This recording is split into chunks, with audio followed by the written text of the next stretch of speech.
Burning questions. Insightful answers. Listener's choice. With Clement Manyathela. And there's been a lot of conversations taking place around deputy ministers, especially given what one of the deputy ministers of police, because there's two deputy ministers of police, believe it or not, Clement Manyathela, who appeared at the parliamentary ad hoc committee yesterday. One of the things he said was that he hasn't been delegated powers or responsibilities yet. I mean, this government started when? This government of national unity. It's been over a year now. So the questions members of parliament were asking him was, what have you been doing? Like, what do you do in the morning when you get up and you take a bath? Like, what do you do as a deputy minister? And he wasn't able to answer that. So on our listener's choice feature today, we're going to revisit a conversation that we have had before several times, but I think it's a conversation worth repeating because it's you as a taxpayer who's paying the salaries of these deputy ministers. So what do they actually do when they are not delegated powers? They get about 2.2 million rand. And on top of that, there are all sorts of benefits that come with that. I mean, they've got up to 10 highly paid staff support, 4 SAPS protectors, 2 in Cape Town, 2 in Joburg, a parliamentary officer. I can go on and on. A long list of benefits. Action SA has proposed a private member's bill in Parliament to enact a constitutional amendment to do away with the position of deputy ministers because they're clearly unnecessary. But the president disagrees because previously he's tried to defend the work of deputy ministers. So we've invited Professor Dirk Kotze, who's a political analyst, to join us for this conversation. And I would like to know from you if maybe there's a deputy minister that you think works really hard and you can see that their responsibilities that they've carried out have actually demonstrated the need for deputy ministers. Who is that deputy minister for you? And I'd like you to also be able to motivate what they have actually done. Like, what have you picked up as their responsibilities that you think justifies retaining deputy ministers? Or maybe you want to comment about the uselessness of this position of deputy ministers. What have you observed? Do you think, especially given what you heard yesterday from Clement Manyathela, that there's a need for these guys? Because it's really, in my view, a patronage system. Because even when you look at their salaries, 2.2 million for deputy ministers get about 2.6, 2.8. There's not a huge difference. Even when you look at the benefits, how many SAPS members they get are assigned, how many parliamentary officers, outreach officers, and. The differences are not that much. In fact, it's an opportunity to blow up cabinet. It must be bloated further. Unfortunately, you can't have 80 ministers or 50 ministers. So how you divide it is we're going to have ministers and we're going to have deputy ministers because that way you're giving your comrades opportunities to have these positions. Yeah? Even though when you actually look at the responsibilities, deputy ministers barely do anything, if at all. And if they do anything at all, they get delegated powers and responsibilities. So share your thoughts with us on 011-883-0702. Your WhatsApp's on 072-702-1702. Professor Dirk Kotze is a professor in the Department of Political Sciences at the University of Pretoria. Prof, thank you for making time. Good morning. Good morning, Clement. I'm actually at UNISA. At UNISA? Yeah. Thank you. Thank you so much for that. So I want to, Prof, start with what Clement Manyathela said yesterday, because he was asked specific questions about what he does every single day.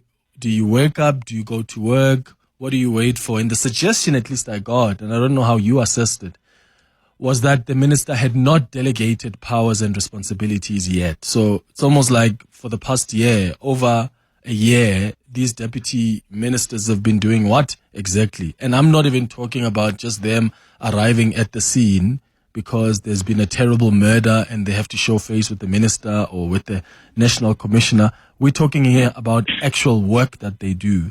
From what you heard yesterday, I mean, was he able to justify why there's a need for deputy ministers and why they exist? Yes, good morning. I think what we've heard is the bad example of a deputy minister. There are some good ministers, and it will be interesting, you ask for the listeners to send in their suggestions of who they think are good deputy ministers.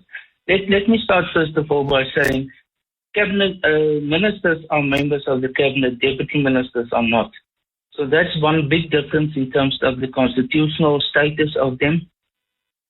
In terms of the arrangement specifically by President Ramaphosa is that they've reached an agreement in cabinet that each minister who has a deputy minister must have a written agreement with the one or two deputy ministers about their job descriptions. And it must be written and actually available to the public. And it is specifically in departments which are quite big. For example, the DIRCO in International Relations and Cooperation, now the Department of and the Ministry of Trade, Industry and Competition, also now Public Works that includes infrastructure. There the deputy ministers have very dedicated responsibilities. It is very strange that the deputy minister of police is saying that by implication that he doesn't have that document, because otherwise he could have presented it to the ad hoc committee now. So that is a reflection on how the minister is managing his ministry. That brings in, for example, the chief of staff. That's one of the responsibilities of the chief of staff of the minister's office, to make sure that these things are in place and that they work according to those work allocations or job descriptions, because they have also a type of a performance agreement. All the ministers have a performance agreement with the president. So they have to account at some points about what they've done and whether they have met, for example, these requirements. But have the ministers themselves accounted to the president? Because we always hear of these performance agreements, but do we actually know at the end of the year how Minister A, Minister B have fared? No, we don't know that. And that is part of the problem again. That should be something which should be public knowledge, because they are not there as in a private sector context. They are there for the public sector. And therefore we need to understand what they have done in terms of these agreements that they've with the president. So that's all, I think, the broader picture that we need to take into account when it comes to deputy ministers. Some of them, I should say that also, deputy ministers in general are not supposed to be so public in nature. What often happens in ministries is that the ministers are more the public figures and the deputy ministers are the ones who do a lot of the office work. So they are less opening of new events or attending events or so, but rather very much involved with working with the department, the director general and others on a day-to-day basis. I mean, from what we heard yesterday, that's not necessarily the case. Here's the issue I think I'm picking up here, Professor Kotze.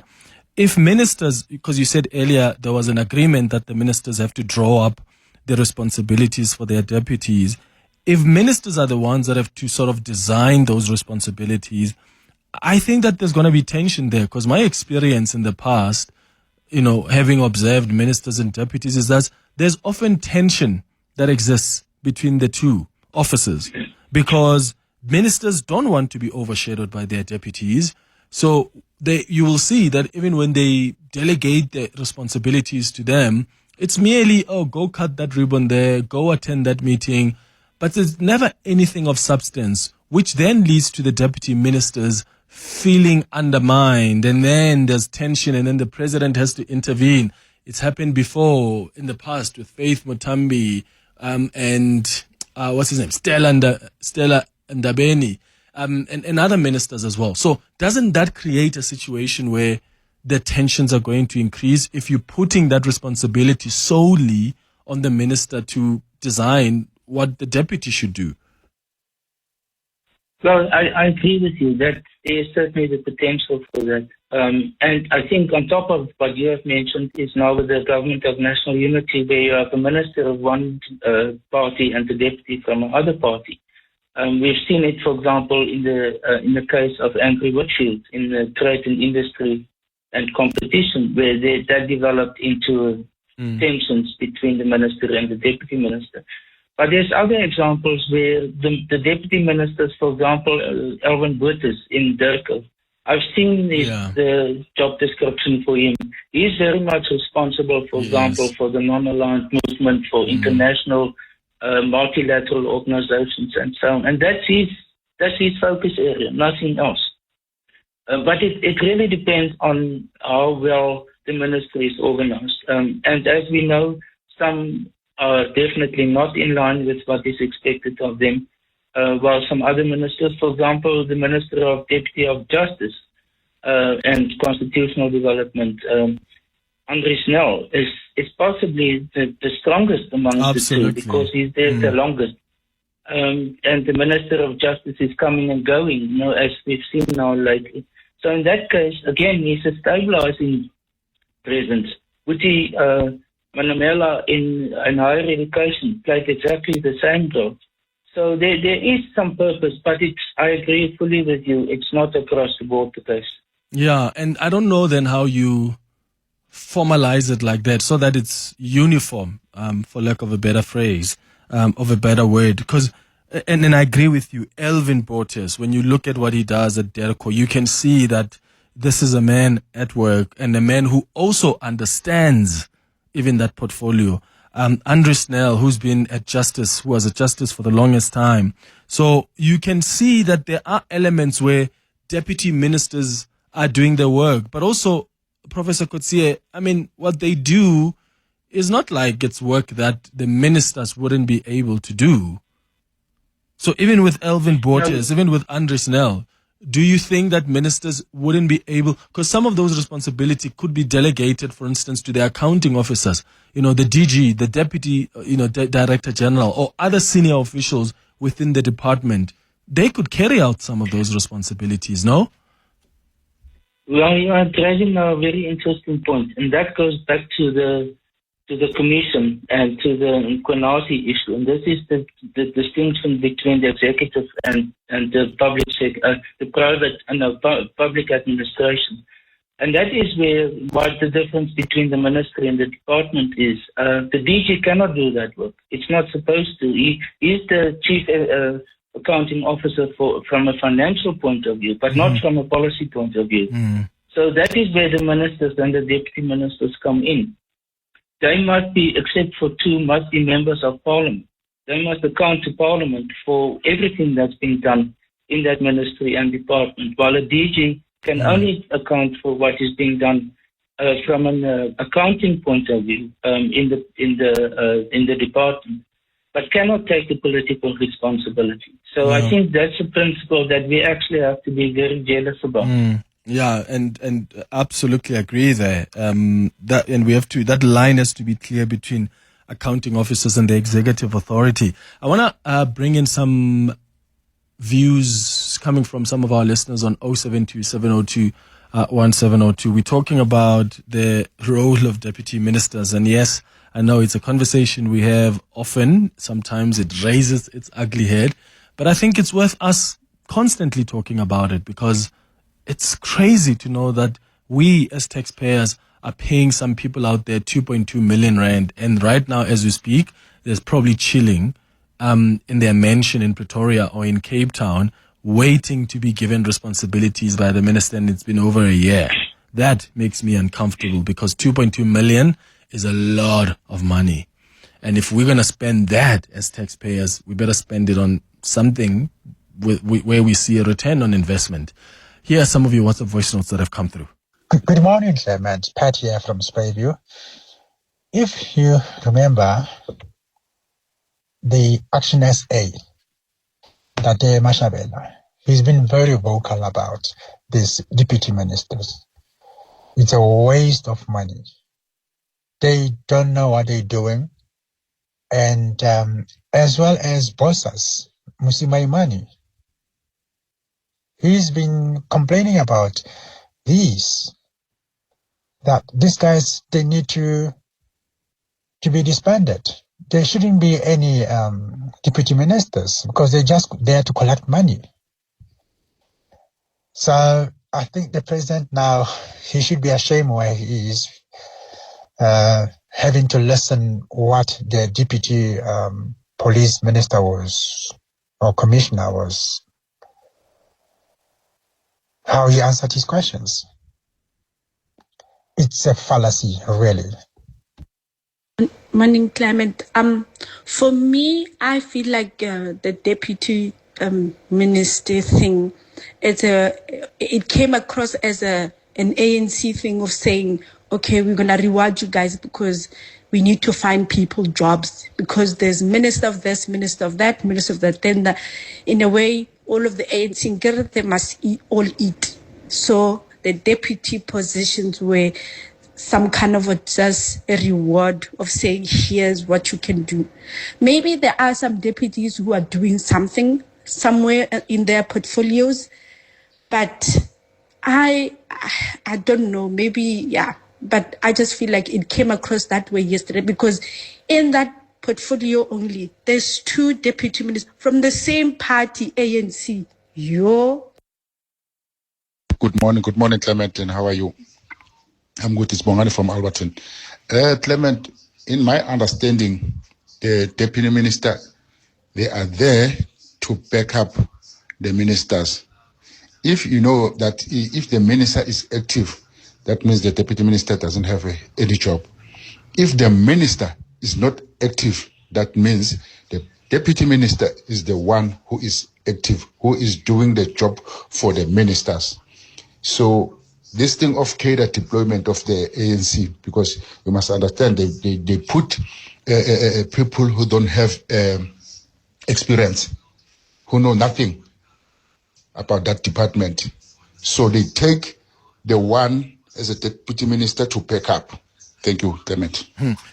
Prof, let me bring you back here. So, if reforms were on the table, because I mean, the Action SA has also proposed a private members bill in Parliament to enact a constitutional amendment that would do away with the position of deputy ministers, because they've been saying they're useless. That's not unnecessary. So, if reforms were on the table, what are in your view, practical policy options that could reduce cost but improve accountability without hampering the administration of government?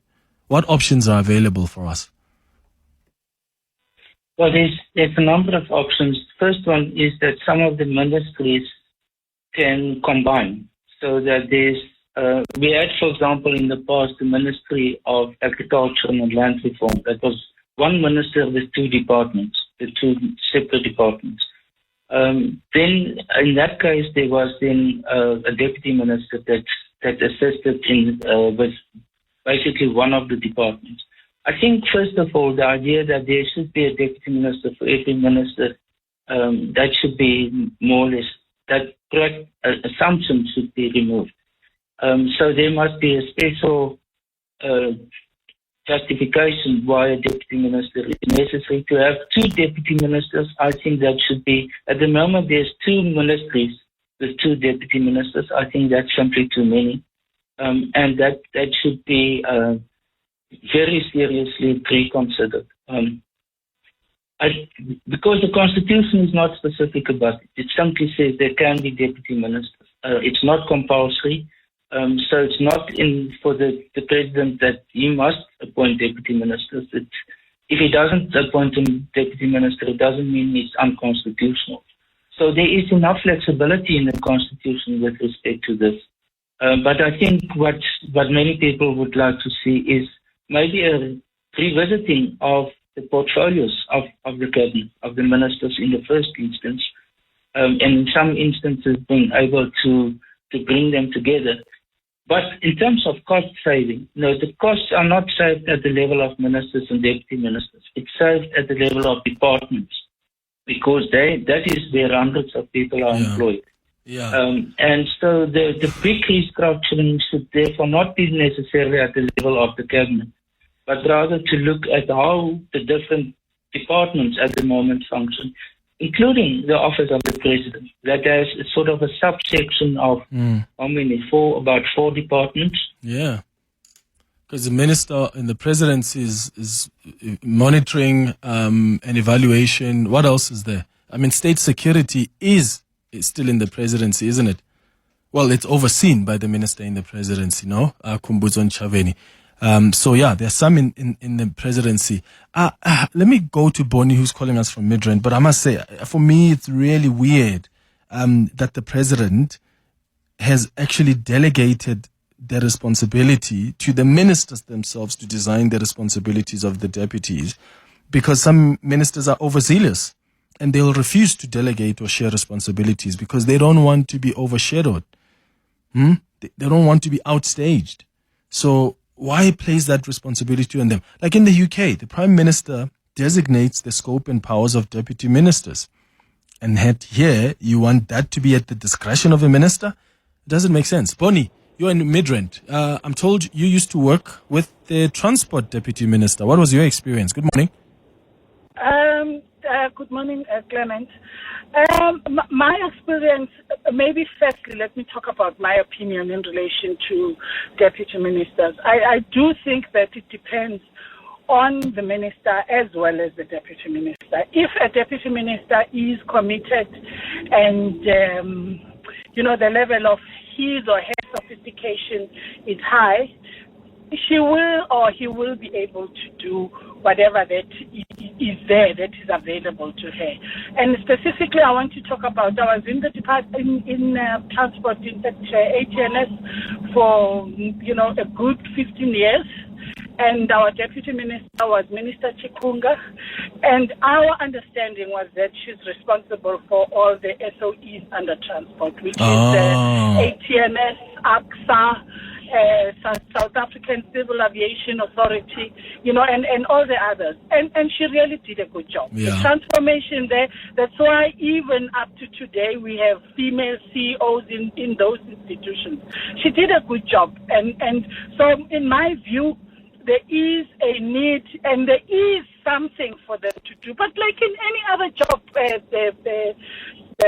Clement, if you are given a senior position, your responsibility is to be creative and come up with things that you can identify, things that you can do to improve your department. But if you are given a task, a senior position, to put it clearly, and you are not at that level, and that's where I'm talking about complexity and sophistication. Yeah, Bonnie, and thank you so much for the call, for reminding us of Minister Chikunga. She's now the Minister of Women in the presidency. Women, youth, and persons with disabilities. And Chikunga, in fact, at the time when she was deputy minister, she worked so hard. And at some point, she got promoted to be the Minister of Transport, if I'm not mistaken. And I remember saying that she was one of the deputy ministers who were working, because she would even hold press briefings. How many ministers do you know who will hold a press briefing? It's ministers who wants to do that. The deputies, and she used to do that because she was responsible for these entities that Bonnie speaks about. So in some cases, and it's really a few cases, you can see what the deputy ministers are doing. But in others, not so sure. Bonnie, thanks for that call. Thanks to Professor Dirk Kotze as well, who is a professor in the Department of Political Sciences at UNISA, for joining us for that chat. It's 11:32.